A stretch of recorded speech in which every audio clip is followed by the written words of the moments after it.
अस्सलाम वालेकुम रहमतुल्लाह। वक्त हो गया है क्योंकि सब क्या हाल है आपका? ठीक ठाक है माशाल्लाह। जब से आप विलायत आए हैं कितनी उम्र छोटी हुई है आपकी? जब से आप विलायत आए हैं उम्र कितनी छोटी हुई है? हैं? आपको क्या लगता है? जैसे आपसे बात करें वो छोटी जा रही है, छोटी हो रही है माशाल्लाह। छोटी हो रही है, कम हो रही है, छोटी हो रही है।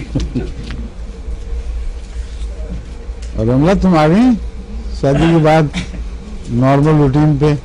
हैं? अच्छा अच्छा। अब आया करोगी यहाँ क्लास में, ये ठीक है।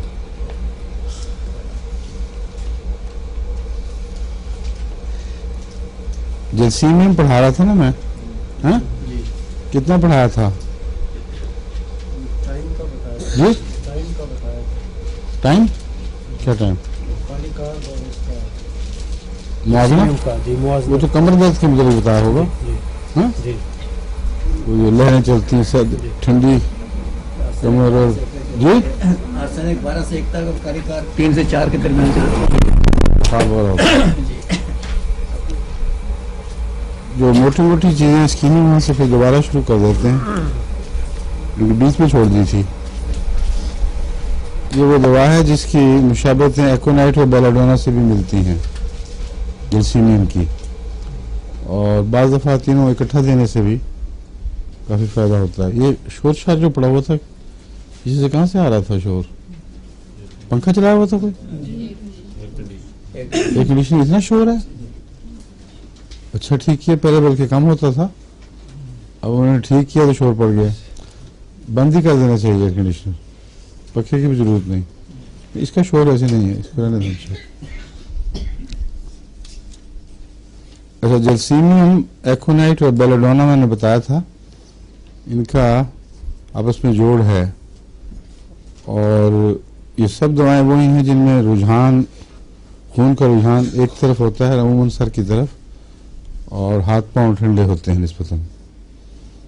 एकोनाइट में खौफ नुमाया है, बेलाडोना में रुझान का तशद्दुद और तेज़ी, और जलसीमियम में इन दोनों बातें उस हद तक नहीं हैं, इसलिए एकोनाइट और बेलाडोना के दरमियान वो रुझान खून के लिहाज से भी और बाकी चीज़ों में भी, और खौफ कोई नहीं खैसा होता जलसीमियम के अंदर। जलसीमियम के जो सर्दी लेने वाले अमराज हैं वो ज़ाहिर होने में निस्बतन ज़्यादा वक्त लेते हैं। एकोनाइट में तो उधर सर्दी लगी, उधर मरीज बीमार पड़ गया, और बाकी बहुत सी कई दवाएं हैं जिनमें भी फौरी असर पड़ता है। कॉस्टिका में 2 दिन लग जाते हैं, और जलसीमियम की सर्दी ऐसी है जो बाज़ दफ़ा 3, 4, 5 दिन पहले लगी हो और आहिस्ता आहिस्ता वो बैठती है अंदर। हालांकि ये खुद एक्यूट दवा है, क्रॉनिक दवा नहीं है। जलसीमियम उन अमराज में मुफीद है ना, जलसीमियम की रफ्तार तेज़ है इस पहलू से कि एक्यूट दवाओं में असर करती है और जल्दी करती है, मगर जो बीमारी के आने की रफ्तार है वो निस्बतन सुस्त है, और ख़ास तौर पर इन्फेक्शन वगैरह की सूरत में नज़र डालेंगे तो 4-5 दिन पहले जो मरज़ है वो रफ्ता रफ्ता डेवलप होता है, और ज़्यादातर ये गर्म मौसम में काम आती है। एकोनाइट किस मौसम में काम आती है बताएं फौरी?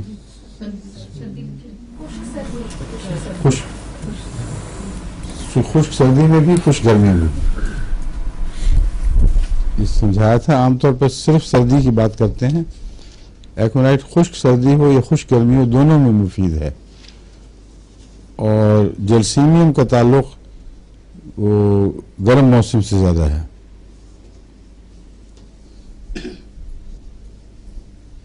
और कौन है गर्म मौसम?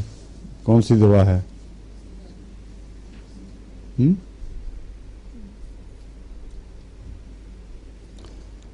अगर गर्म हो और भीगा हुआ हो तो रेस्टॉक्स, ठंडे में भी, लेकिन ज़्यादातर गर्म मौसम में जो भीगा हुआ रेस्टॉक्स काम आती है। और आजकल जो मौसम चल रहा है इसमें जो दवा ख़ास तौर पर मलेरिया वाले मुल्कों को पेश नज़र रखनी चाहिए वो है एकोनाइट ब्राउनिया, एकोनाइट रेस्टॉक्स और आर्निका ब्राउनिया। ये दो कॉम्बिनेशंस हैं जो एक दूसरे के बाद थोड़े वक्फे से 2-3 घंटे के वक्फे से दिए जाएं तो हर बुखार की बदन टूटने की कैफियत को ये बहुत जल्दी ठीक कर देते हैं और अक्सर मरज़ फिर आगे बढ़ता ही नहीं। ये वो चीज़ें हैं जो किताबों में दर्ज नहीं, तजर्बे से आती हैं और इस कम्बिनेशन को याद रखना चाहिए। मैंने इससे बहुत फ़ायदा उठाया है और आजकल का जो मौसम है ख़ास तौर पर वो एकोनाइट रेस्टॉक्स और ब्राउनी और आर्निका इन दोनों को अदलने बदलने का तकाजा करता है। और एक ही दिन में पेट की तकलीफ़ें भी ठीक हो जाती हैं खुदा के फजल से, अगर पेचिश वगैरह डेवलप हो रही हो और इन्फेक्शन का किडनी में हो, लंग्स में हो, कहीं भी हो, मलेरिया, जिगर की तकलीफ़ें आगाज़ में पकड़ी जाती हैं इस कम्बिनेशन से। काफ़ी वसील असर दवा है ये और इसका मैंने कभी नुकसान नहीं देखा, कोई ख़तरनाक चीज़ ऐसी नहीं है जो नुकसान कभी भी मुझे याद आया हो कि नोटिस किया गया हो।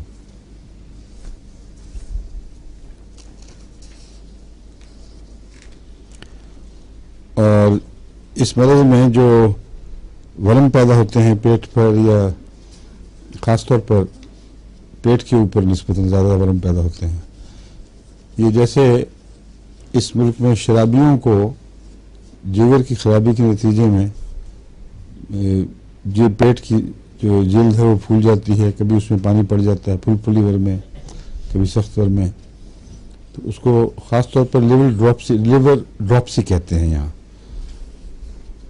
और लिवर ड्रॉप्सी में जलसीमियम बहुत मुफीद है।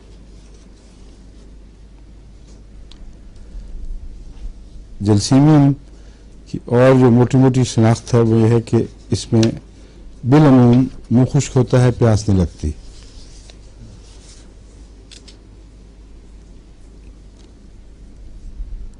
और कमर में इस मुशाबे होता है कुछ कालिकाब से, कालिकार में भी कमर पकड़ी जाती है ख़ास तौर पर वज़े हमल के वक्त।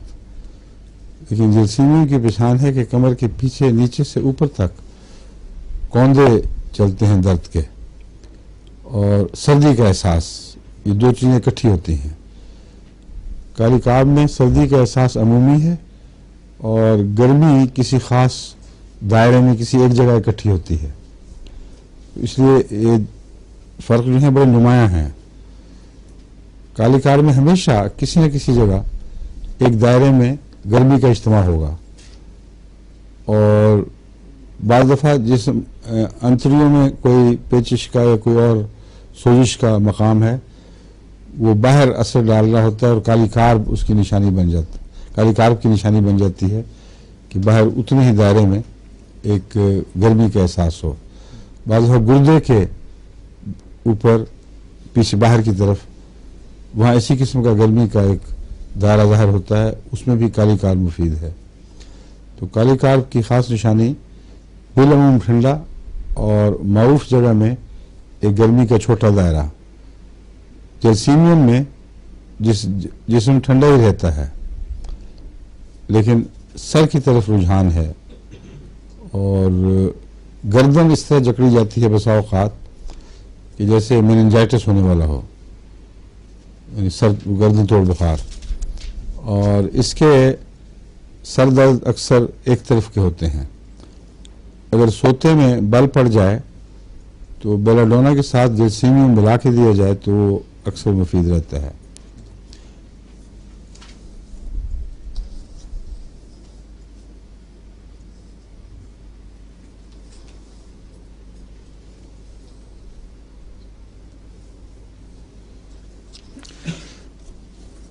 जो भी इसके अमराज में सर की तरफ रुझान खून इसका نمایاں حصہ ہے.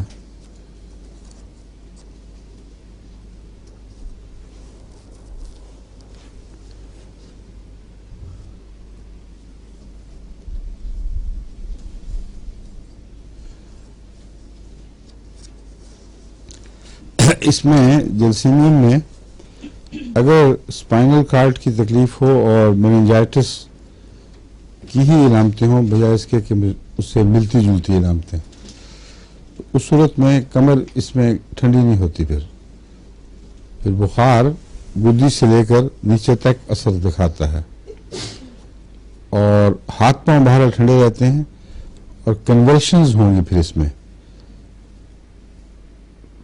تو جو پنجہ ہے، انگلیاں، ہاتھوں کے کنارے، ان سب میں جیسے کیوپرم میں انفیکٹ ہوتی ہے نا کنورشن، جلسیمیم میں بھی پائی جاتی ہے، مگر اس کی کنورشنز یا تشنج میں نلاہٹ نہیں ہوتی، جبکہ کیوپرم کے تشنج میں نلاہٹ ہوتی ہے.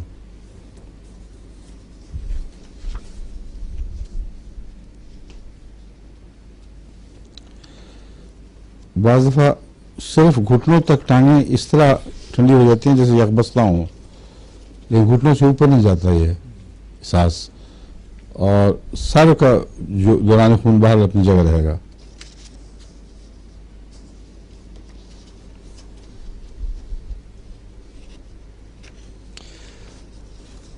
میننجائٹس کے علاوہ جیسا میں نے بیان کیا تھا، پیچھے جو دردیں ہیں کمر میں وہ اوپر کی طرف حرکت کرتی ہیں اور سخت سردی کا احساس ساتھ ہوتا ہے، مگر میننجائٹس میں استثناء ہے. وہاں گرمی سر کے معاف حصے سے نیچے اترتی اور کمر کی ساری ریڑھ کی ہڈی کو تپا دیتی ہے وہ، اور دردیں بہرحال نیچے سے اوپر کو جاتی ہیں. یہ رخ ہے اس کا خاص.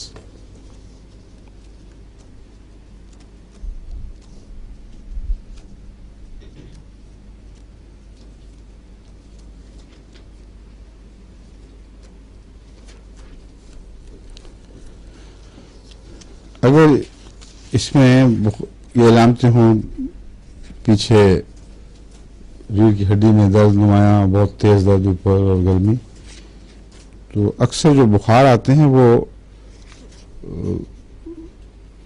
انٹرمیٹنٹ نہیں ہوتے اور کنٹینیوس بخار ہوتے ہیں.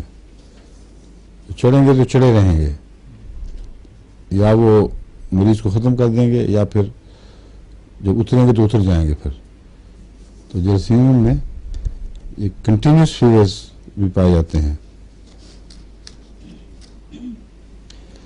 لیکن اس کے جو وقت میں آپ کو پہلے بتا چکا ہوں، 3 سے کس وقت تک، 4 سے آگے. اصل میں 1 بجے وقت شروع ہوتا ہے آرسنک کا، 12 کے بعد 1 بجے کے قریب زیادہ ہوتا ہے، اور 3 بجے کے قریب کالی کھاب کا وقت ہے. پھر 4 کے بعد 5 تک یہ جلسیمیم کا وقت ہے. لیٹ آفٹرنون تک زیادہ لیٹ نہیں، مگر 5 سے مثلا 4 بجے شروع ہوا تو 6 تک یا 7 تک بھی یہ زیادہ جو شدت کا دور ہے یہ عموماً جلسیمیم میں پایا جاتا ہے.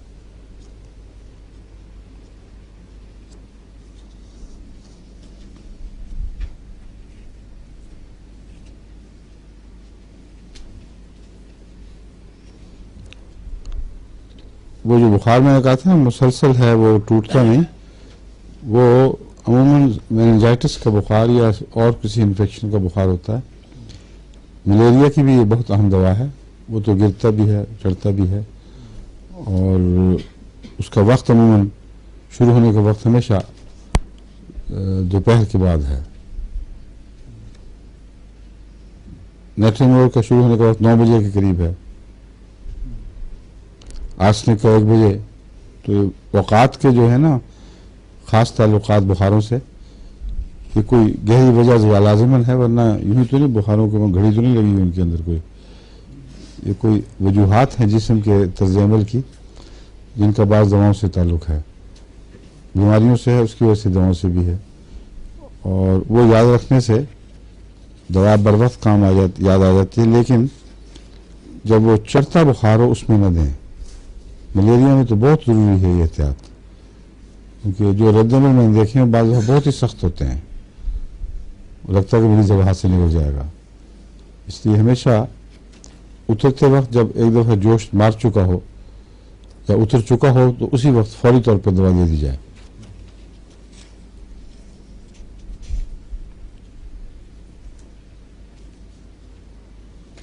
दिल अमूमन हल्का होता है और कमज़ोर, और दिल में इसमें एक और इलामत भी है कि हल्की रफ्तार से चलता रहे तो आदमी समझता है दिल भी धड़कता रहेगा, जब ठहर जाए तो बाज़ दफ़ा महसूस होता है कि दिल बैठ जाएगा। तो जिस्म की हरकत गोया दिल को ताकत दे रही है और उसको मुतहरक रख रही है। ये एक और दवा में भी शायद बताया था मैंने, मगर जसीम में भी एक मौजूद नुमाया है।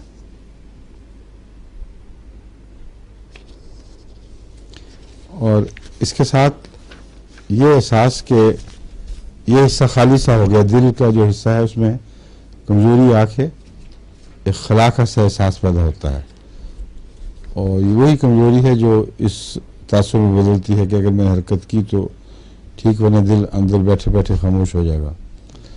इसलिए हरकत के साथ साथ वो दिल की ताकत बढ़ती जाती है, मगर तेज़ हरकत नहीं बर्दाश्त, और न ऐसे मरीज़ को तेज़ हरकत करवानी चाहिए, क्योंकि जलसीमी के मरीज़ में जब दिल में कमज़ोरी हो, अगर वो अचानक उठेगा तो हो सकता है फेंट कर जाए, हो सकता है मर जाए, क्योंकि जिस्म की हरकत से रफ्ता रफ्ता दिल में तवानाई पैदा होती है। जब हो जाए तो फिर निस्बतन तेज़ हरकत की जा सकती है।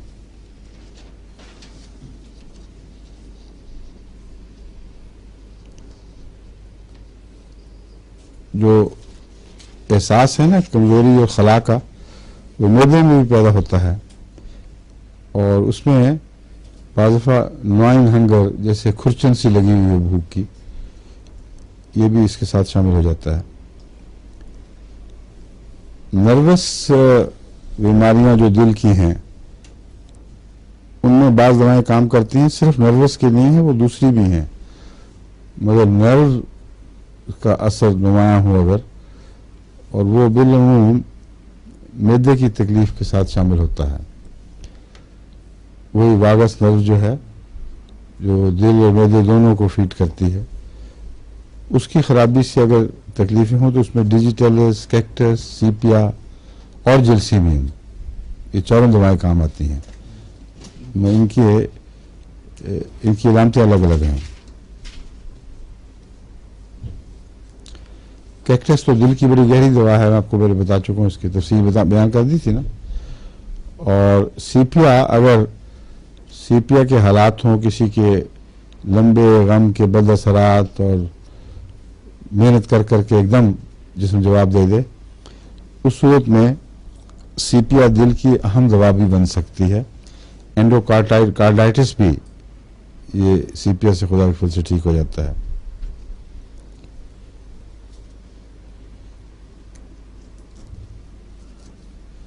दिल के अंदर की जो झिल्लियां हैं उनमें वर्म को एंडोकार्डाइटिस कहते हैं डॉक्टर साहब। हाँ, इसकी अलामतें खास क्या हैं वो बताएं। एंडोकार्डाइटिस में पहले तो ये कि जो फीवर, टेम्परेचर, लेकिन पैल्पिटेशंस भी हो सकती हैं, और इसके साथ फिर एहसास और फिर सुनने से कुछ जो हार्ट इसका जो दर्द है जी वो स्टर्नम की वजह यहाँ नीचे नहीं होता, जरा ये या स्टर्नम में होता है एंडोकार्डाइटिस का? दोनों हो सकता है, दोनों तरफ। अच्छा, क्योंकि वो चूंकि दिल लोगों का आमतौर पे ख्याल है कि लेफ्ट पे होता है, लेकिन लेफ्ट पे नहीं, जैसे आपने फरमाया जी कि ये स्टर्नम के पीछे भी, ठीक है। इसमें वो एक जो तेज शदीद दर्द है वो नहीं, एक हल्की सी ठहरी हुई दर्द जो जैसे अंदर एक फोड़ा सा बन गया हो, ये मैंने देखा। लेकिन मरीज जो ऐसे मरीज जो मुझे याद हैं वो सिर्फ स्टर्नम का नहीं, बाज़ दफ़ा स्टर्नम का बताते हैं, बाज़ दफ़ा यहाँ बताते हैं, रेडिएटेड पेन हो सकती है दोनों जगह भी। हाँ। और उसमें ये सीपीआ अगर ये अलामतें हों, यानी सीपीआ वाली अलामतें मौजूद हों, किसी نے کسی دوسرے کے لیے بہت محنت کی ہو بیمار کے لیے یا بچوں وغیرہ کی پریشانیاں یا خاوند کی طرف سے بیوی کو پریشانیاں وہ آخر جواب دے جائے تو اس میں یہ بہت مفید ہے. اور اگر فوری طور پر اثر ہو اور خطرہ ہو کہ آگے وہ بڑھ جائے گا, کسی وقت انسان ویکس ہو جاتا ہے, بیان نہیں کر سکتا اپنے آپ کو, ابھی تکلیف کو باہر اگل نہیں سکتا, تو وہ اگر دل میں پل جائے تو بعض دفعہ اس سے تھوڑا سا نقصان بھی پہنچ جاتا ہے جو رہ جائے. پھر اس کے فوری ازالے کے لیے اسٹیفیسیگریا کی ایک خوراک بہت مفید ہے. 1-2 خوراکیں کھا لی جائیں تو جو وقتی جوش کا بد اثر ہے نا, کہ ایک انسان کسی غصے کو دبائے ہوئے ہے, کسی کیفیت پہ چڑ گیا ہے اور کچھ کہہ نہیں سکتا, اس میں اسٹیفیسیگریا بڑی اچھی ہے.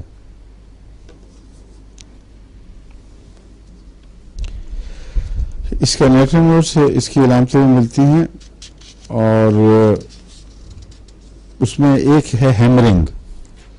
نیٹرمور میں سارے سر درد میں لگتا ہے چھوتاڑے پڑ رہے ہیں چھوٹے چھوٹے. اس کا سر درد اکثر چونکہ گدی سے تعلق رکھتا ہے, اس میں ہتھوڑے صرف گدی میں پڑتے ہیں.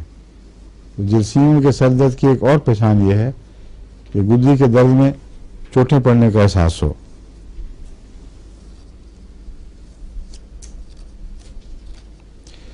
اور بائیں طرف کا سر درد جو کسی گدی میں بیٹھ جائے اور اوپر کی طرف اور گردن کے پیچھے تک جائے, اس میں جلسیمیم کو میں نے بہت مؤثر دیکھا ہے.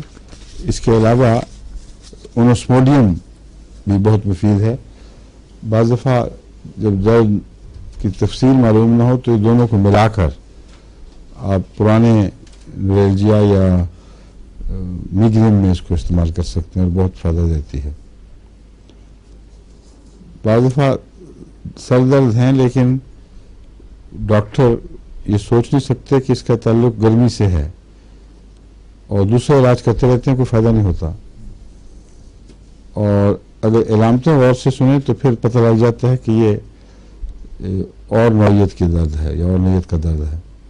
ابھی عارفہ کا بھانجا ہے نا چھوٹا, کیا نام ہے اس کا, ناصر, کافی دیر سے بیچارے کو دوائیاں دیتے رہے, اور ہمارا ہومیوپیتھک سیکشن بھی لگا رہا ہے اس کے اوپر, اور بالکل سوکھ کے کانٹا ہو گیا, نہ سر درد ہٹے, متلی شروع ہو گئی, کچھ کھا نہیں سکتا تھا.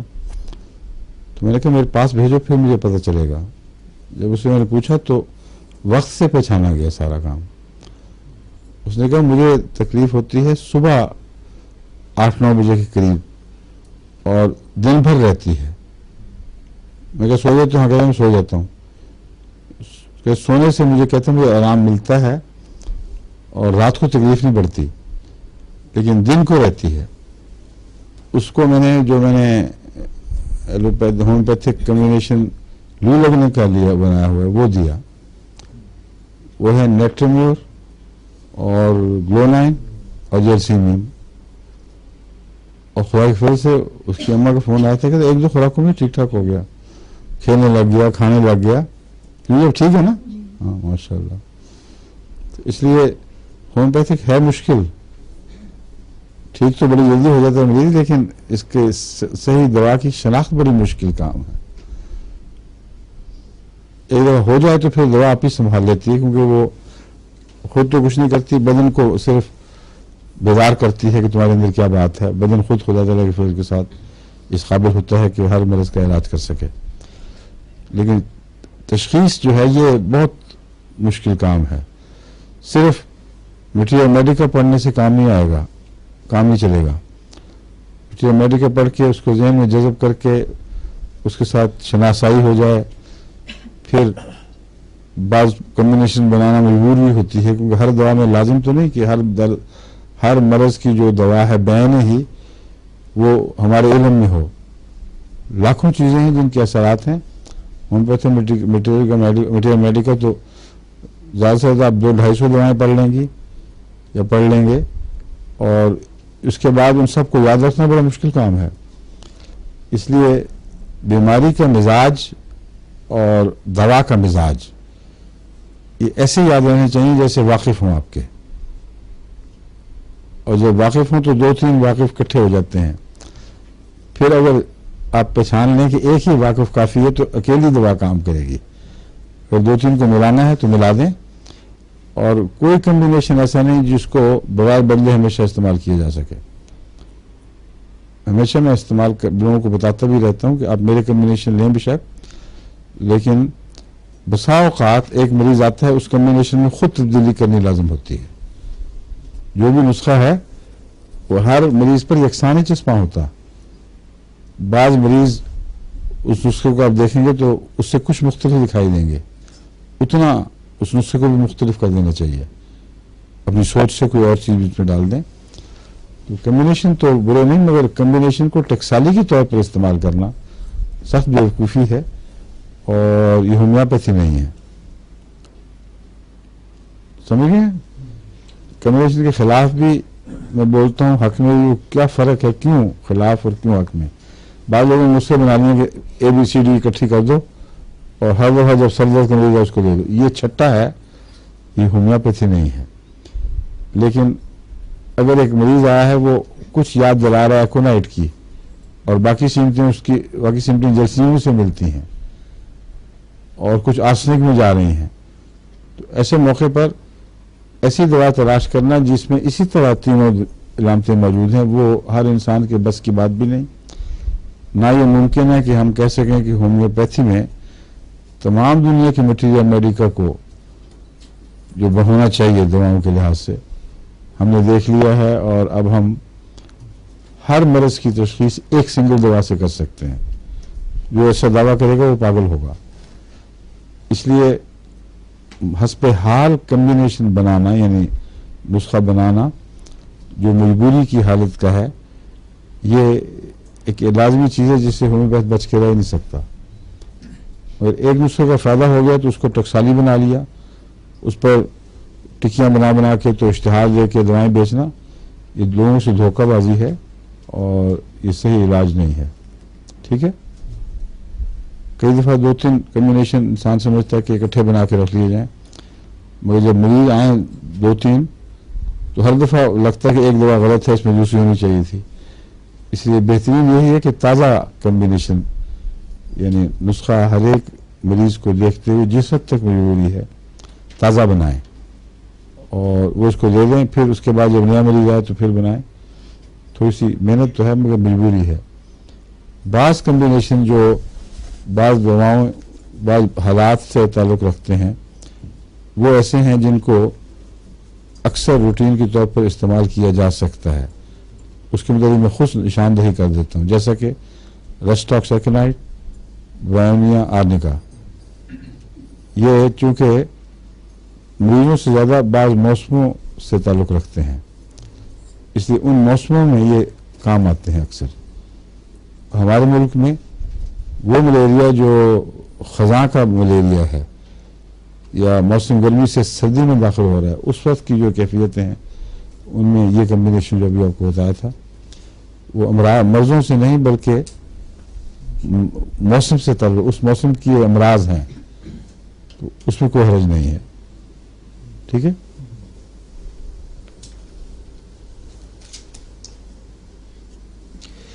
اکثر یہ دیکھا گیا کہ اگر ہومیوپیتھک دوا صحیح ہو تو یا نیند آئے گی بہت مریض کو, یا پیشاب کھل کے آئے گا, اور جلسیمیم میں جب آپ جلسیمیم دیں تو اکثر کھلا پیشاب اور واٹری, جس سے اس میں اور کچھ نہ ملا ہو, یہ ضرور ہوتا ہے.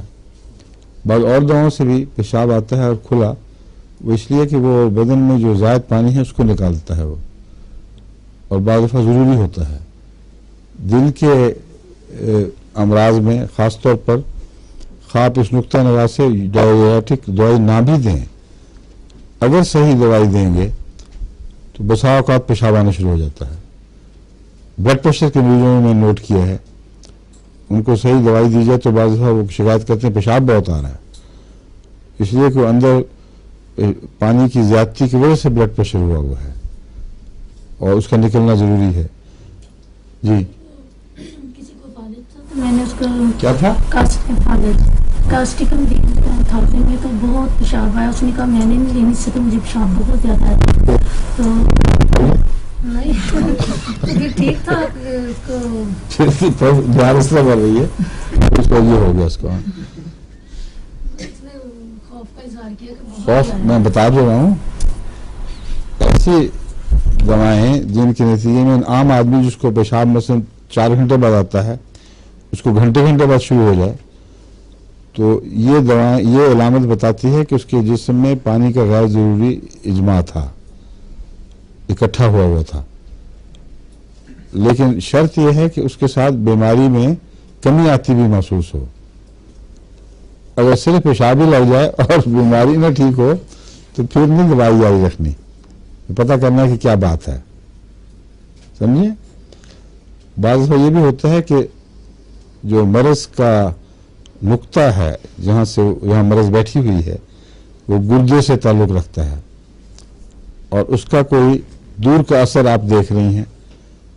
वहाँ आप दवाई देंगी तो बाज़ दफ़ा असल मरज़ का नुक्ता नंगा हो जाता है होम्योपैथिक से. कई दफ़ा कभी अंतरियों में तकलीफ नंगी हो जाती है, कभी यूट्रस में, कभी गुर्दे में. तो ज़रूरी नहीं कि वो सही दवाई से हो.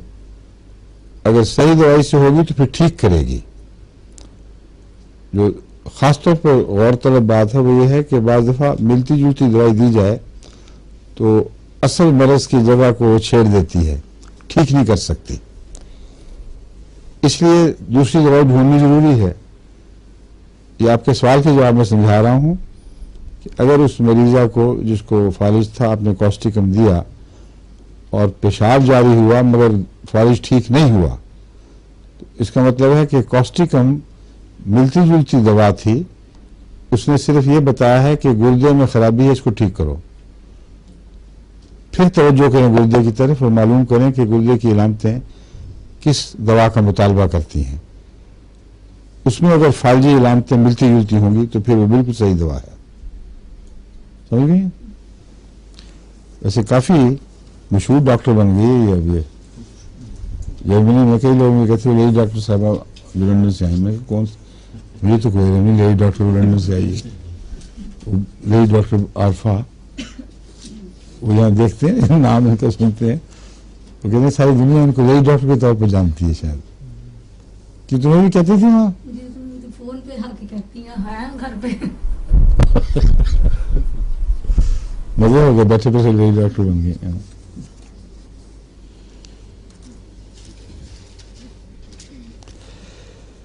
जलसीमे में चूंकि असाब का बहुत ताल्लुक है, जैसे कि मैंने बयान किया, दिल में अगर असाबी तकलीफें हों तो उसमें ये जैसे मुफीद है.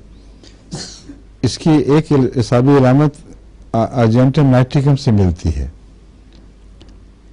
अर्जेंटम नाइट्रिकम में अगर आपने किसी इम्तिहान में जाना है, किसी और इब्तला का सामना करना है, सवाल जवाब देने हैं, ऐसी सूरत में अक्सर अर्जेंटम नाइट्रिकम के मरीज को असहाल लग जाते हैं. और खौफ और फिक्र का असहाल से एक ताल्लुक है. हमारे यहाँ तो मुहावरे में कहते हैं वो उसको डर के मारे उसको असहाल लग गए, तो वो असल में अर्जेंटिकम के नाइट्रिकम के मारे असहाल लगते हैं. अगर अर्जेंटिकम नाइट्रिकम दी जाए तो खौफ से बिल्कुल असहाल नहीं लगेंगे. और ये जो दवा है जैसीम, इसमें भी ये बात पाई जाती है. और इन दोनों दवाओं के मिजाज में फ़र्क है, एक गर्म है एक ठंडी है, मुंह की खुश्की वगैरह दूसरी सब चीज़ें जैसीम को अर्जेंटम से अलग करती हैं. लेकिन किसी फिक्र से, किसी इम्तिहान के दरपेश होने से जो अचानक डायरिया हो जाए, उसका ये इलाज है अर्जेंटम के अलावा.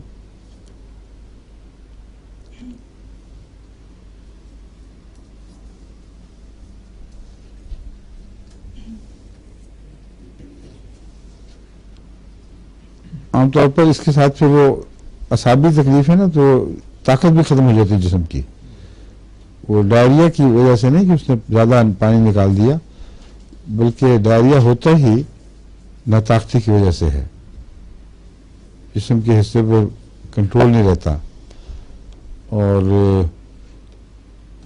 جو بھی اندرونی ہے تکلیف یعنی میکانزم وہ تو میں تفصیل سے نہیں کہہ سکتا، مگر ان دو دواؤں میں یہ بات بہرحال ملتی ہے کہ ساتھ ڈائریا کی مقدار سے قطع نظر مریض کی کمزوری بہت زیادہ ہوتی ہے، یعنی اثار اتنا زیادہ نہیں ہوگا، عام طور پر اس سے کمزوری نہیں بڑھتی، لیکن اس میں ان دونوں دواؤں میں اگر پریشانی سامنے ہو تو پھر یہ کمزوری بہت ہو جائے گی۔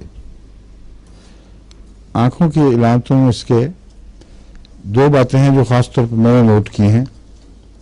ایک تو یہ کہ کئی سر درد ایسے ہیں جو جلسیمیم سے تعلق رکھتے ہیں جن میں وقتی طور پر اندھا پن آ جاتا ہے اور وقتی بلائنڈنیس جو ہوتی ہے، کیا کہتے ہیں اس کو، اب کے مریض کو اس کی علامت ہے خاص کر جو کسی درد وغیرہ کی وجہ سے تھوڑی دیر کے لیے نظر آنا بند ہو جائے، نہیں ہے کوئی خاص جلسیمیم میں یہ بات ہے۔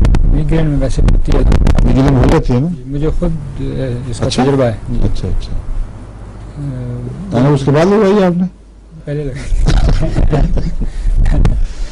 تجربہ ہے نا؟ جی، ٹھیک ہے، میگرین ہوتی ضرورت تو نہیں ہو جاتی ہے، ان کو ہوتی ہے، ان کو جلسیمیم بھی پیش نظر رکھنی چاہیے اور دواؤں میں بھی ہے، مگر جلسیمیم میں نمایاں ہے یہ بات، کچھ دیر کے بعد نظر واپس آ جاتی ہے، اور اگر ایک طرف کی نظر متاثر ہو تو جلسیمیم کی وجہ رسٹاکس کام آئے گی وہاں۔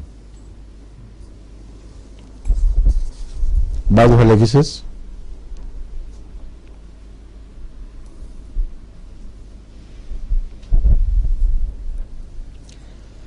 اور پیرالیٹک ویکنیسز بھی ہو جاتی ہیں ہاتھ پاؤں میں، جیسے فالج ہو رہا ہو یا آدھا فالج ہو چکا ہو۔ آنکھوں کے سامنے بعض بار لگتا ہے کہ کوئی دھند سی آئی ہے، کوئی جالا سا آ گیا ہے، تو آدمی آنکھیں مل کے اس کو ٹھیک کرنے کی کوشش کرتا ہے۔ وہ جالے کی بجائے وہ اندرونی کیفیت ہوتی ہے، آنکھ کے اندر اعصاب میں غنودگی سی آتی ہے، اس سے لگتا ہے کہ سامنے کچھ دھندلا گئی ہے نظر، اور وہ خود بخود پھر ٹھیک ہوتی رہتی ہے۔ ایسی حالت میں جلسیمیم بہت مفید ہے۔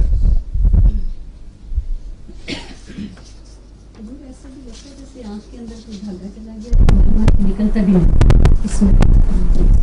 جلسیمیم میں ملتا ہے؟ جی، مجھے ایسا لگتا ہے کہ ہاتھ میں چیز چلی گئی اور وہ نکلتی نہیں تھی، ہاں، تو پھر یہ لی میں نے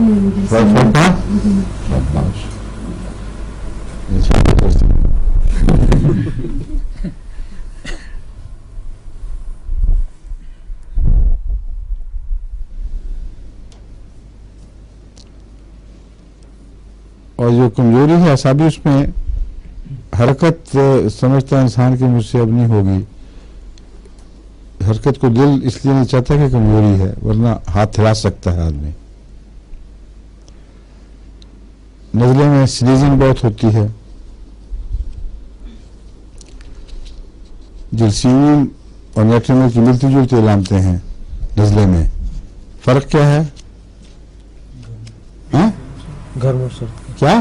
گرم اور سرد کا دونوں پانی ہیں، پیاس اور ناپیاس۔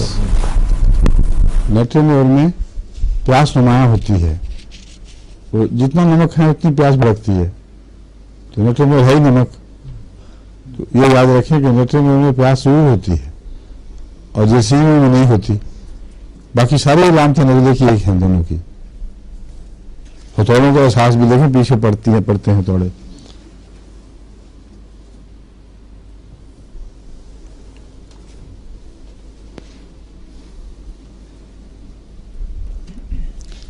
بعض لوگوں کے ناک کی جو ہے نا ٹپ، چوٹی، اس سے وہ پہچانے جاتے ہیں بہت سے ان کے امراض۔ بعضوں کی سرخ ہو جاتی ہے، بعضوں کی نم ہو جاتی ہے، ناک کی جو چوٹی ہے وہ احساس سے عاری ہو جاتی ہے، اور بعض کانوں میں بھی یہ سونے کا، کانوں کے سو جانے کا احساس یا نم ہو جانے کا احساس ہوتا ہے۔ اگر جلسیمیم کی دوسری علامتیں جو بیان کر چکا ہوں بار بار وہ موجود ہوں تو اس کی जलसीमियम इसके लिए फौरी शफा का मूजब बनती है। नाक की नमनेस, कान की नमनेस फौरी तौर पर अल्लाह के फजल से जलसीमियम फायदा देती है। ये स्किन तक महदूद रहती है ये चीज़, पाँव में भी होगी और सिर्फ नाक पे नहीं, पाँव हाथों में भी, मैंने कहा तशन्नुज भी होता है। अगर नमनेस साथ हो तो वो गहरी नहीं होती, जैसे जिल्द सो गई हो, ये एहसास होता है।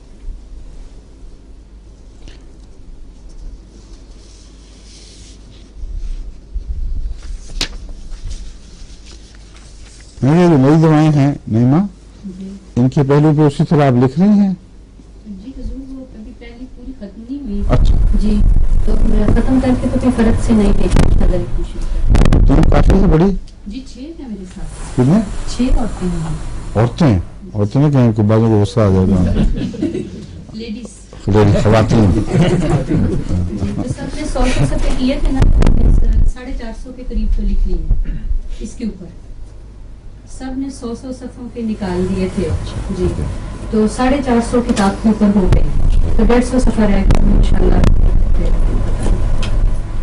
जब ये भी इनको इकट्ठा फिर शाया करेंगे ना, जी ताकि 2 किताबों की बजाय एक ही किताबों खा 2 जिल्दों में भी करनी पड़े, जी मगर एक ही हो, ताकि हवाले उसके सफ़े उसी तरह चलेंगे। अच्छा अगर 600 पे ख़त्म हुआ तो अगली 601, 602 से शुरू हो जाएगा, उसी को हवाले देने आसान हो जाएंगे जी, क्योंकि हमने यहाँ सफ़ा नंबर भी लिखा और वो फिर बहुत आराम हो जाएगा। बिल्कुल हमने नया डिज़ाइन किया है एक, वो ये कि सतरों के नंबर लगा दिए जिस तरह आयतों के नंबर होते हैं, और उससे उस जगह पहुंचना बहुत आसान हो जाएगा।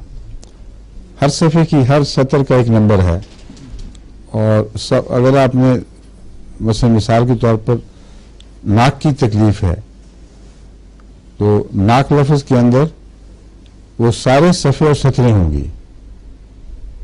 तो जहाँ जहाँ भी मर्ज़ में नाक से ताल्लुक़ रखने वाली दवाएं हैं वहाँ आप वो सफ़ा देखें, एक नज़र डालें, वरना काफ़ी पढ़ना पड़ता है, बस ऊपर से नीचे तक सफ़ा देखना पड़ता है कि कहाँ असल बात है। इससे इंशाअल्लाह ताला बहुत आसानी हो जाएगी। तो अज़ा के लिहाज से भी, अमराज के लिहाज से भी काफ़ी ये अच्छा काम कर रही है टीम माशाअल्लाह। कौन कौन है इसमें? जी हुजूर, हाँ जी, नासर रशीद है, खामदा फरूकी है, अच्छा और उनके पास है जी, कांता राशिद। और फरत वाकर? हुजूर, फर्क ने कहा था कि मैं इस किताब में आपके साथ ये काम नहीं कर सकती क्योंकि मैं दूसरा काम कर रही ठीक है, हूँ। अगली किताब करेंगे। जी अगली किताब में लिखते लिखते खुद ही कर लेना। तुम लिखोगे कि नहीं जब अगली किताब? तुम नहीं बनानी है सुन की कैसेट इबारत वगैरह, तुम्हें सेट करनी है ना, उसमें किनारे किनारे जहाँ भी किसी चीज़ का जिक्र आए इसको देख लो, इसी स्टाइल पे, इसी तरह पर साथ साथ लिखते जाना, तो सामने शुरू कर दिए तो आपको अगली किताब में सोच हो जाएगी, काफ़ी काम हो चुका होगा, जी सिर्फ उसको नजर सामने रहेगी बाकी। ठीक है, या जल्दी किताबें ख़त्म हो तो आपकी जो टीम का जो डाक का प्रेशर है वो बहुत कम हो जाएगा इंशाल्लाह। फिर हर एक को कहेंगे खुद अपनी की दवाई आप ही ढूंढो। हाँ? जी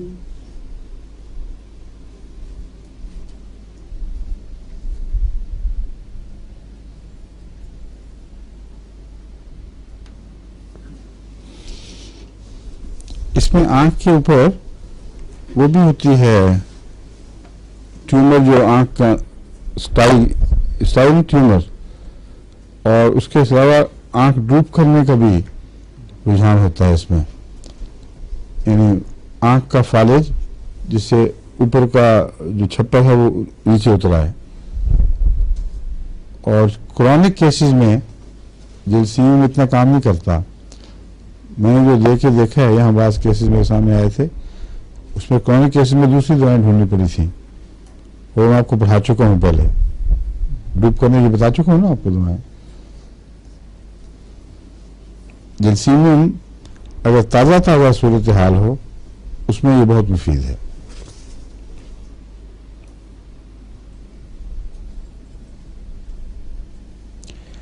इसमें एरिसिप्लास जो है वो तेजी से फैलता है اور خطرناک ہے. چہرے اور سر کی جلد پہ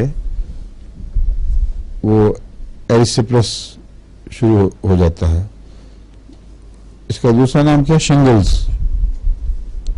اعصاب کے کناروں پر جو پھنسیاں نکلتی ہیں وہ اعصابی تکلیف سے، اور یہ میں بار بار آپ کو سمجھا رہا ہوں کہ بنیادی طور پر جرثیم اعصابی ہی دوا ہے، اور اس میں جب اعصابی تکلیف ہو تو یہ شنگلز جو نکلتی ہیں وہ اکثر چہرے اور سر پر نکلتی ہیں اور انتہائی خطرناک تکلیف دہ، اور اگر صحیح علاج نہ ہو تو دماغ کو متورم کر سکتی ہیں اور ایسا مریض مر سکتا ہے. اس لیے ایسے شنگلز میں جو چہرے اور سر پر ہوں اس میں اس کو بھی یاد رکھیں. عام طور پر جو نسخہ اس میں کام آتا ہے وہ ہے لیڈن اور آرنیکا اور آرسنک یا جرسیمیم. یہ میں بدل کے جھس پہ ضرور دیتا ہوں. کیا ہاں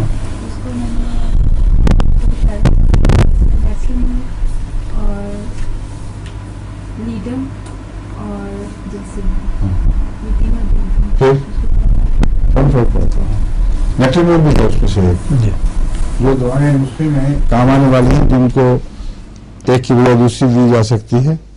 نیٹرمول کا میں نے بتایا جرسیمیم سے بہت زیادہ تعلق ہے.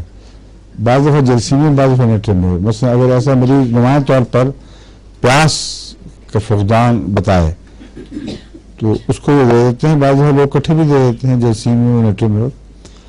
لیکن میں نے جو اب تک علاج کیے ہیں ان میں ان 4-5 دواؤں کے کمبینیشن کو بہت مفید دیکھیں، مگر 3 کے بناتا ہوں صرف میں. ہاں آرنیکا بہت ضروری ہے شنگلز میں. آرنیکا لیڈن یہ ان کا بہت گہرا تعلق ہے، اس لیے ان کو ضرور رکھتا ہوں. اس کے علاوہ یا آرسنک یا جرسیمیم یا نیٹرمول.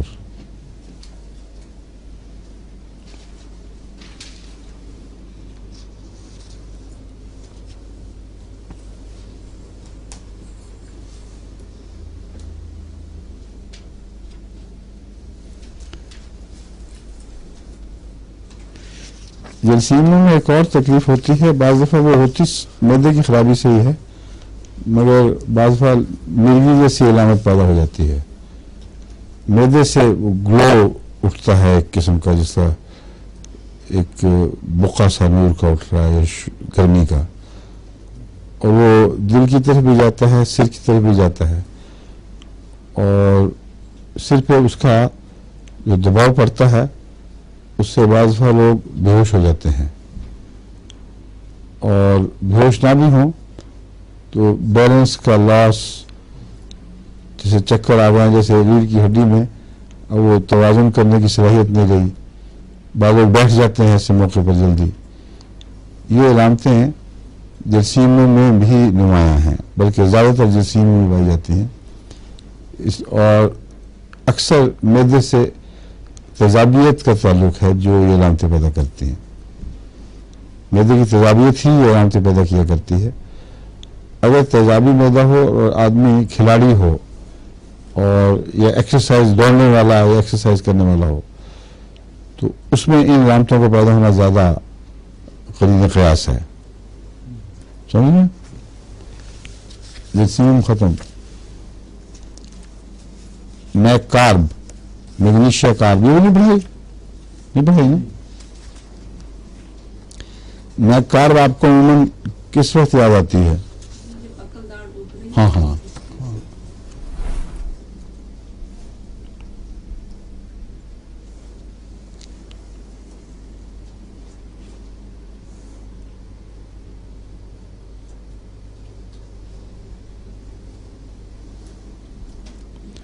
میگنیشیا کارب میں جو عمومی علامتیں ہیں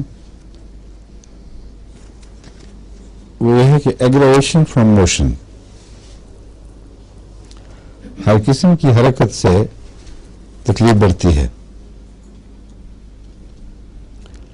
برائنیا میں تو حرکت سے جو معروف حصے ہیں ان میں तकलीफ बढ़ती है, लेकिन इसमें सारे बदन पर बुरा असर पड़ता है। और खुली हवा की ख्वाहिश, जबकि सर्दी मुज़र है। खुली हवा की ख्वाहिश अपनी जगह है और ठंड मुज़र है। इसलिए मरीज बुखार की, सर्दी की हर स्टेज पर अपने आप को ढांपे ही रखता है। ये मैकार की जो गर्मी सर्दी की मिजाजी अलामतें हैं, ये अच्छी तरह जनरेशन कर लें।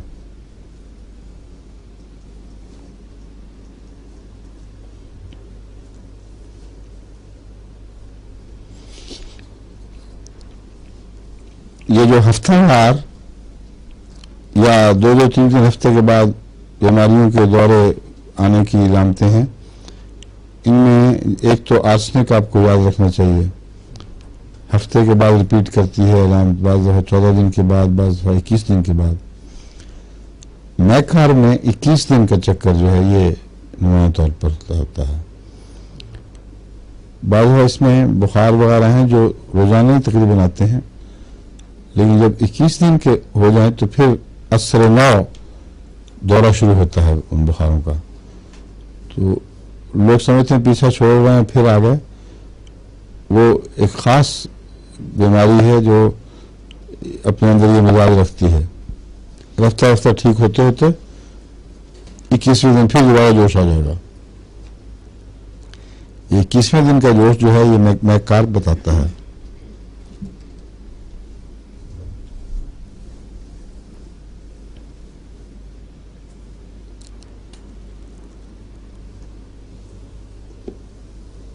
और गर्म चीज़ें, गर्म पानी वाला पीने से पसीने का रुझान, ये भी इसकी एक खास अलामत है। दांत के दर्द, दांत में जो नर्व्स के दर्द हैं, यानी असाबी रेशों के, वो बहुत सख्त होते हैं मैकार में। आमतौर पर मैंने देखे हैं प्रेगनेंसी की दाढ़ दर्द में भी मैकार बहुत मुफीद है।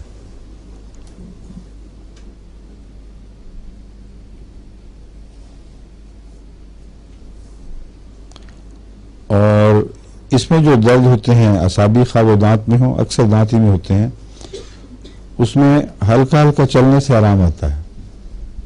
अगर ऐसा दांत का मरीज मेरे दाढ़ में दर्द हो रही है गैर मामूली तौर पर, वो सारी रात में चलना पड़ता है, तो वो उसका इलाज ये मैकार है। क्योंकि हल्की मोशन से दांत के दर्द को आराम आता है।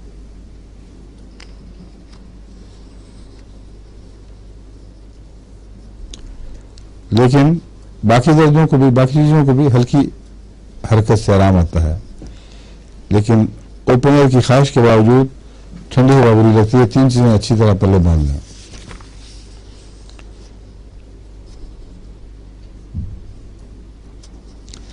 अक्सर मोरल्जिया यानी असाबी तकलीफों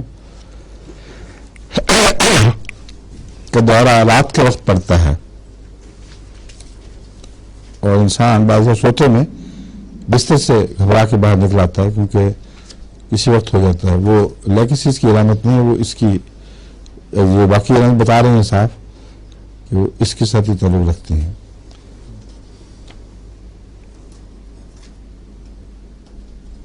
क्योंकि लेकिन में हरकत से आराम नहीं आता, इसमें हरकत से आराम आता है।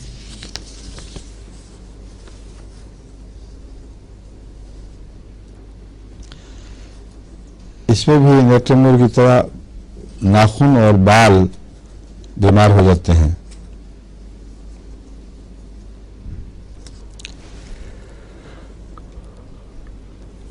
प्रेगनेंसी के मैंने बताया था ना, दाढ़ के दर्द में अगर वो एक दफा शुरू हो जाए तो बाज़ दफा पूरी प्रेगनेंसी यानी पूरे हमल के दौरान रहती है। उसमें मैकार को नहीं भूलना चाहिए।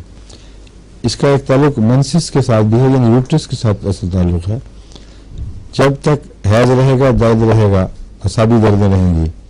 जब हैज खत्म होगा तो असाबी दर्दें ठीक हो जाएंगी।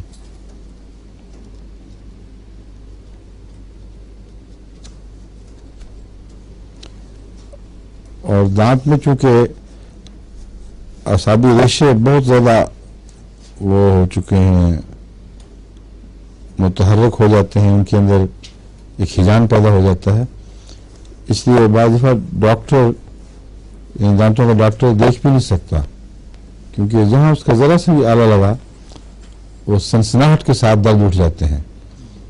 تو ایسا مریض جو دانت بھی نہ دکھا سکے کیونکہ دانت اور اس کے ارد گرد کا حصہ غیر معمولی طور پر حساس ہو چکا ہے، اس میں اینٹی امونیم کروڈ یاد رکھنی چاہیے. اینٹی امونیم کروڈ یہ نہیں، اینٹی امونیم کروڈ.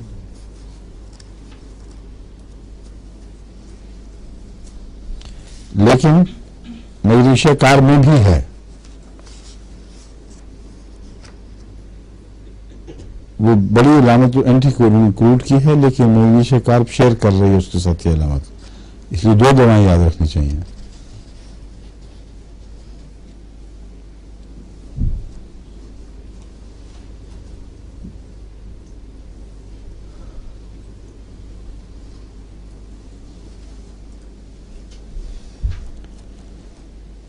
اس لیے اینٹی امونیم کروڈ کے علاوہ میگنیشیا کارب اور چائنا یہ 2 ہیں جو دانت میں اگر اور کوئی دوا کام نہ کرتی ہو اور سمجھ نہ آئے تو اس صورت میں یاد رکھنا چاہیے کہ اینٹی امونیم کروڈ جو اس علامت میں تو سب سے نمایاں ہے، مگر میک کارب بھی اس میں بہت اہم ہے اور چائنا بھی.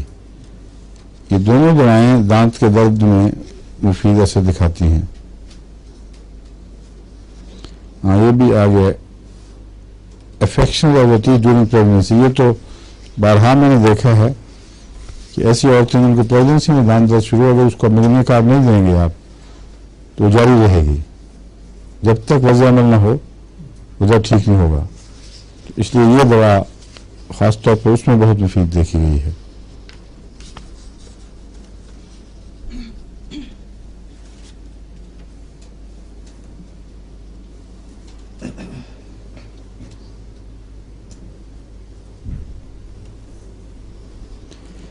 ایسے مریض جن کو یوں لگے جیسے سل ہو گئی ہے اور سل کی علامتیں ظاہر ہو رہی ہیں، وہ فلیش بھی لوز کر رہے ہیں اور عام طور پر جو پیل سکن ہو جاتی ہے مدقوق کی، وہ علامتیں بھی ظاہر ہو رہی ہیں، تو یہ علامتیں اس سے میگنیشیا کارب سے ملتی ہیں. اور اگر دوسری دوائیں معین کسی بیماری دوسری علامتیں کسی معین دوا کا اشارہ نہ کریں تو پھر یہ استعمال کرنی چاہیے. اس کی جو مزید علامت ہے میگنیشیا کارب کی، وہ فضلے کا رنگ ہے. اس میں فضلے کا رنگ مٹی سے ملتا ہے اور رفتہ مٹی رنگ کا ہو جاتا ہے. جو یہ علامتیں میں بتا رہا ہوں رفتہ سلی علامتیں، یہ دراصل جگر کے خراب ہونے کے نتیجے میں ہوتا ہے اور میگنیشیا کارب کا جگر سے بڑا گہرا تعلق ہے. ایسی صورت میں یوں لگے گا جیسے کوئی مدقوق ہو گیا ہے اور فضلہ اپنا اصل رنگ چھوڑ کے مٹی کا رنگ اختیار کر لیتا ہے.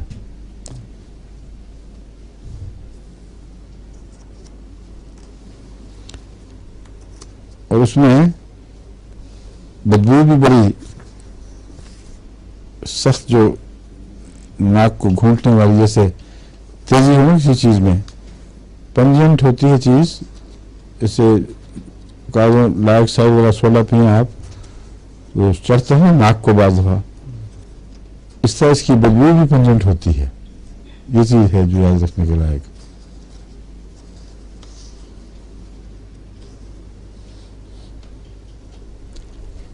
اس میں اسٹول جو ہے لارج ہو جائے گا، پھر بڑا ہو جائے گا، سخت اور کرمبلنگ ہو جاتا ہے، بجائے اس کے کہ ایک موشن کے ساتھ صاف ہو جائے میدا، وہ ٹکڑوں ٹکڑوں میں بھور بھور کے نکلتا ہے اور رنگ جو بتا دیا اس رنگ میں ہوگا. تو یہ خاص علامت اس کی ہے.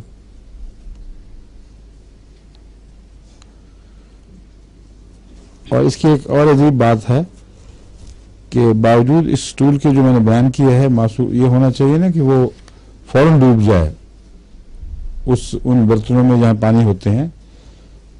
बाद हमारे मुल्क में तो ऐसे बर्तन भी हैं जिनमें पानी वानी कोई नहीं होता, उसमें तो नहीं पता चलता, लेकिन यहाँ फ्लश सिस्टम में अक्सर जो कॉम्पैक्टेड स्टूल हैं जो कब्ज के बाद गाढ़े और सख्त हो चुके हों, जैसे प्लम्बम के होते हैं, वो वजनदार हैं, फौरन डूबते हैं, और ये होने के बावजूद फिर भी डूबते नहीं बल्कि तैरते हैं। बस जहाँ भी स्टूल मोटा और सख्त दिखाई देने के बावजूद वो तैरे और डूबे ना, वो दो तरह की निशानदही करता है। वैसा एक अंतड़ियों वगैरह के कैंसर में भी जो असाल या स्टूल लगते हैं वो अक्सर तैरने वाले होते हैं, क्योंकि हल्की हल्की साथ उसके वो हो रही होती है, हवा बन रही है जो स्टूल के अंदर स्ट्रैप होती जाती है। अंतड़ियों में जो भी बीमारी है उससे हवा के छोटे छोटे बुलबुले वो इजाबत के अंदर दाखिल होकर तो वो उसमें ट्रैप हो जाते हैं, तो देखने में वो मोटा और सॉलिड फुजला दिखाई देगा, लेकिन पानी में तैरेगा तो मतलब है उसके अंदर हवा ट्रैप हुई है। मैककार में बगैर कैंसर के भी ये अलामत पाई जाती है, मगर कैंसर के स्टूल्स में अक्सर जो मेदक या अंतड़ियों के कैंसर हों उनमें ये अलामत नुमायां मिलती है कि वो तैरता है, बज़ाहिर देखने में वो वजनीदार भी होगा तो तैरेगा, डूबेगा नहीं। और इसको एक फ्रॉग पॉन्ड स्टूल के तौर पे भी लोग याद रखते हैं। सब्जी सी एक आ जाती है इसमें बाज़ दफ़ा, क्ले का रंग जो है मिट्टी का, उसके अलावा सब्जी भी आ जाती है बाज़ दफ़ा, और इसको इस्तिलाह बनाई हुई है फ्रॉग पॉन्ड स्टूल। जिस तालाब में मेंढक हों अक्सर उस पर एक हल्की सी सब्जी की लहर आई होती है मेंढक की वजह से या किसी वजह से काइयाँ उगती हैं वहाँ, और वो रंग अगर हो इसका इजाबत का तो उसमें ये दवा मुफीद है।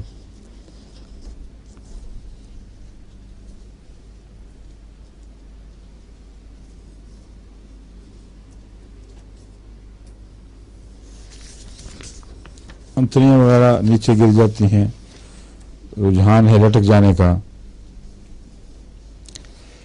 खुश्की इसके अंदर सब दवाओं में पाई जाती है, सब इलामतों में पाई जाती है। यानी बीमारी की इलामतें गलती से कहेंगे, सब बीमारियां जिसकी इलामतें इससे मिलती हैं उनमें खुश्की भी पाई जाती है।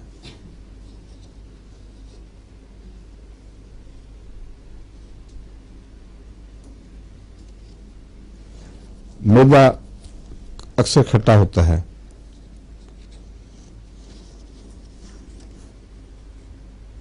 खांसी ड्राई टिकलिक और स्पेज़मोडिक ये अक्सर मिलती है। ये खांसी ये बहुत सी दवाओं में है, लेकिन मैग्नीशिया कार को भी याद रखना चाहिए। बाज़ दफ़ा सही दवाई ना हो तो हर दवा आप दे बैठते हैं वो फेल कर जाए, नाकाम हो जाती है। इसलिए वो सोचना चाहिए फिर ठंडे दिल से कि कौन सी दवा और भी है जो इस बीमारी में काम आती है। ड्राई टिकलिश कॉफ, ड्राइनेस तो मैंने बताया ना इसकी बीमारी का हिस्सा है, इसकी अलामतों का हिस्सा है एक। और अगर ये हल्की हल्की खुजली और ड्राइनेस जारी रहे और चेहरे पर कुछ सिल्ली असरात भी ज़ाहिर होने शुरू हो जाएं तो फिर ये दवा उसमें बहुत मुफीद साबित हो सकती है। और प्रेगनेंसी की खांसी में भी याद रखें, ये जैसे कि मैंने बयान किया था प्रेगनेंसी की तकलीफ़ों में ये अहम दवा है। दांत के दर्द वगैरह में खांसी भी प्रेगनेंसी की इस किस्म की हो तो जब तक बच्चा नहीं पैदा होगा मुसलसल जारी रहेगी। उसमें इसको न दवा मैककार को न भूलें, ये वो दवा है जो बीच में उसको कता कर देती है। ठीक है,